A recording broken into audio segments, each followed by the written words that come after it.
and thank you for allowing me to speak here with you today. I am what they call a memoir writer, so I only can write about what I know and what I've experienced. So when my children were little, I always began a story the same way, and now I'd like to begin it with you. A long, long time ago, back in 1965, I was a young mother with 2 children. Anita was 6 and Ricky was 4. It was February vacation, and I took them into Boston to RKO Keith Theater to see the hit film Mary Poppins. It was freezing. The walk seemed long from the Park Street station, and when we got to the theater, the line was snaking around the sidewalk, turning the corner into a little alleyway. We joined the line. It wasn't moving. Finally, after about 10 minutes, the line began to move ever so slowly. About this time, my son Ricky began to complain. He was not doing this quietly. He was cold, he was tired, he was hungry. And directly in front of us, there was another mother with 3 small children. Her children, along with my daughter, were quiet. But right about this time, her youngest son, hearing Ricky complaining, began his own complaining. I knew his mother was annoyed at me and my son who started this. She turned around toward us, looked at her complaining son, looked at my son, the perpetrator, and slowly, firmly, and loudly said, "Suffering builds character, stop complaining." With that, my son and her son stopped complaining, and they just inched along with the rest of the freezing people in the line. It was magical. We enjoyed the movie and had a great day, the cold notwithstanding. But what I remember most about that day is the phrase, "Suffering builds character." When the children complained, I said it. When they thought life was unfair, I said it.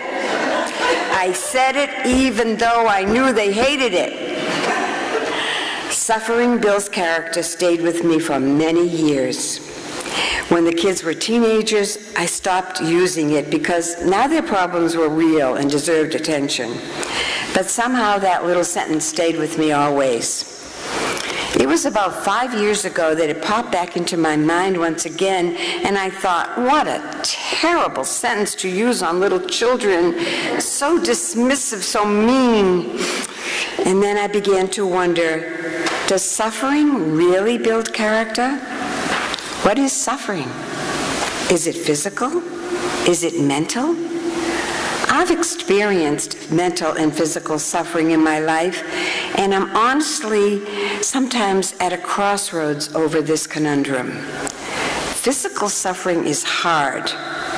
It's hard on your body, and it does affect your mind. Yet, I don't think it builds character. I think it builds tolerance and patience with the body that is letting you down.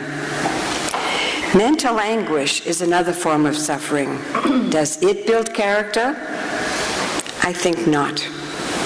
I believe that suffering builds humility when you've experienced it for long periods of time. When I compare the 2 types of suffering, physical and mental, I can now say that I'm old, that mental suffering is far worse than physical. Although comparisons are difficult to prove, I know that humility is a trait, that it's not easy to acquire, but it does come along with mental suffering. And recently, getting ready to write this sermon, I've been considering suffering in both its forms, physical and mental. And I'm not an expert. I only know that in the past 2 years, I've been treated for vaginal cancer and recently had rotator cuff surgery to reattach 2 torn tendons. Neither of these were pleasant, but they were doable. It's the old New England style that we all have of getting on with it, grin and bear it attitude. And thinking back on my life, I really believed that we had the perfect family. 2 girls, 2 boys, a white house, a white picket fence, a blue station wagon, a little red Chevy Nova, and 2 summer cottages in Freiburg, Maine.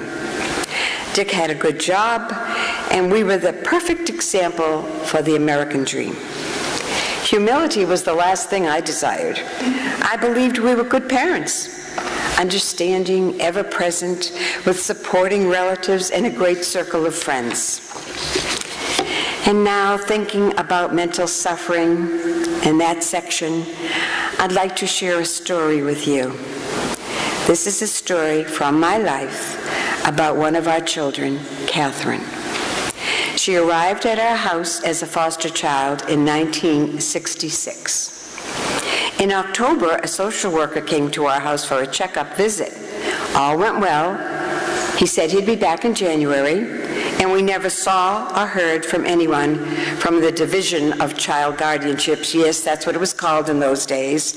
The Division of Child Guardianship. We never heard from them again. Christmas came and went. Spring turned into summer, and still no visits. It appeared to us that no one seemed concerned about the well-being of this child. That summer, we applied to adopt Catherine. We had to attend 8 weekly classes, and we were approved. Nothing in this process went smoothly or quickly. In March of 1968, I figured I was pregnant again, and this was a surprise. I then began to try to speed up the adoption process, with no luck. Summer and then fall, and I finally got in touch with a social worker who listened to me. She moved quickly, and at last an adoption date was set. Catherine was 28 months old. The judge called us all up to the bench and told us that adoptions were the happiest part of his job. The 5 of us stood in front of him, and I remember being so happy that we were all together as a family during this big day in court. We celebrated at IHOP. And this is the part of the story when I say, and we all lived happily ever after. That did not happen. Catherine was a healthy, happy child who was loved by us and all those close to us. Everything was fine until she began kindergarten. It was then we realized that although she was vocal and had a great memory, she could sing every Beatles song there was. It was then we realized she couldn't learn to read easily, and math was even worse, and spelling was worse than math. It never got better. In those days, there was no Chapter 7-6, no special education classes. There were just smart kids, medium smart kids, and not so smart kids. Catherine was consigned to the latter group. In 4th grade, we transferred her to a private school, hoping for more individualized attention. The teachers did the best they could. They were very kind to her, but her classmates were not. She was bullied and picked on every day. Life was hard for our little girl. In 5th grade, we had her privately tested, and the results were that although Catherine was very advanced at social skills, testing at an 8th grade level, her IQ was 70. Catherine struggled through the rest of middle school and was placed in an alternative high school in the 10th grade. That was a fatal year. By this time, Catherine had discovered boys. Life from that year on was never the same. She at last was receiving the attention she didn't get from schoolwork or sports. She began dating older boys, and life became more and more stressful. We've all heard stories about girls like Catherine. The agonizing details are too sad to relate. I will tell you, though, that there were many, many times during the next 4 years that Catherine went missing. She lived in Boston with others, came home, and repeated the same scenario over and over again. During those years, there were miscarriages, abortions, physical abuses to her, and many a trip by us to the Waltham police station filling out a missing persons report. Somehow she had herself declared an independent person through the courts at the age of 17.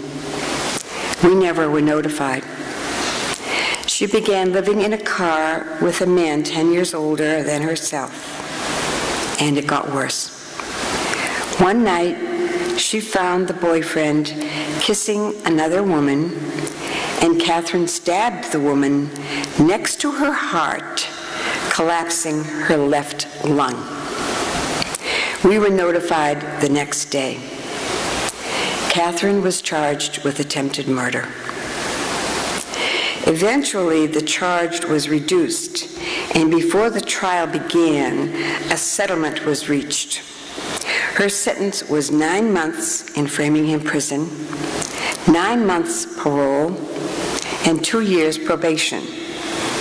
My heart was breaking at the sentencing. I couldn't actually believe this was happening to her. At the time of her sentencing, Catherine was 3 months pregnant. This is the hard part. The first time I visited her at Framingham, I had to go through procedures to get inside. Paperwork, license showing, and other forms of identification. I passed all these tests and then went into a little room where I was searched for contraband.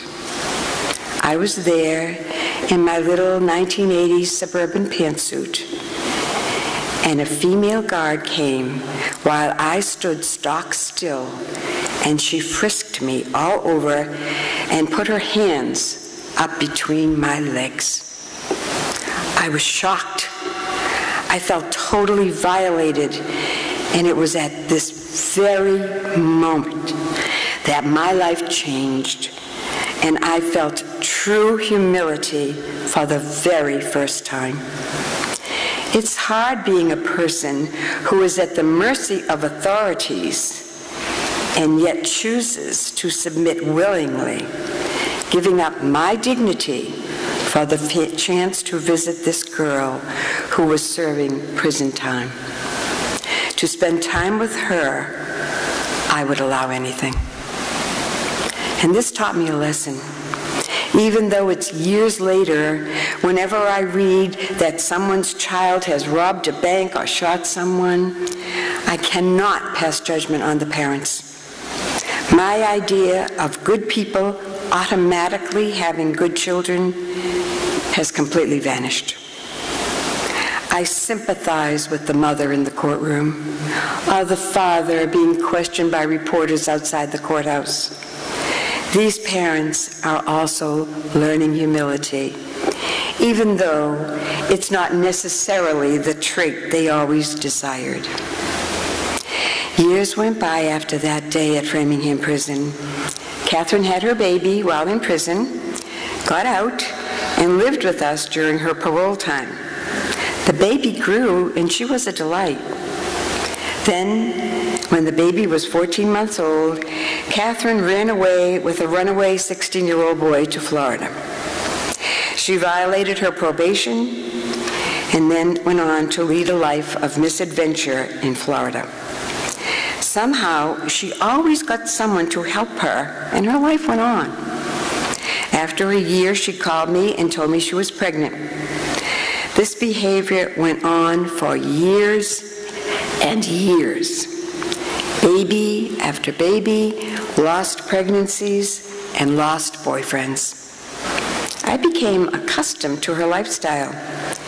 Dick and I bought a condo for her and her 4 children.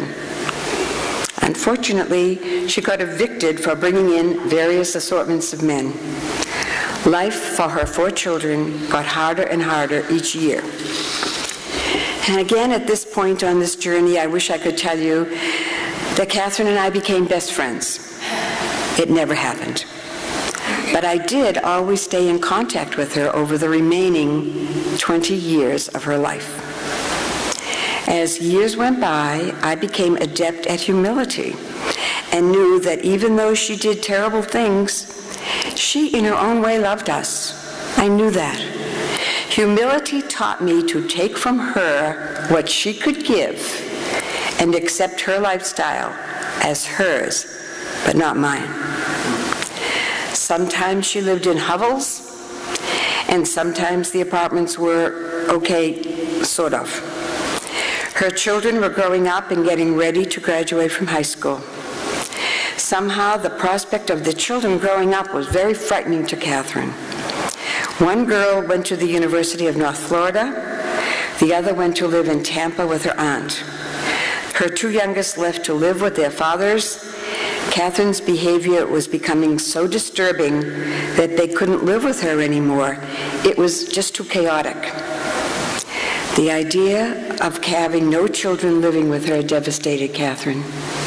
And late one summer afternoon in July of 2006, she got a bicycle chain and hung herself from the ceiling fan in her bedroom. I still remember that I couldn't stop shaking when I got the phone call that night. I had always lived in fear that one day I would get a phone call from the sheriff's department telling me she had been murdered, but I never thought she'd take her own life. Catherine was only 40. Her funeral was held in an African-American church in Bradenton, Florida. I arranged it over the phone, and it was a moving, loving service attended by myself, my two sons, and all the relatives of the fathers of her children. I was so humbled at the love given to our family by these wonderful people. The women in the church cooked 2 different meals for us, one on Friday night after the viewing, and one on Saturday after the funeral. Catherine's children were a credit to the love she had for them, and the love from the Black community toward us was overwhelming.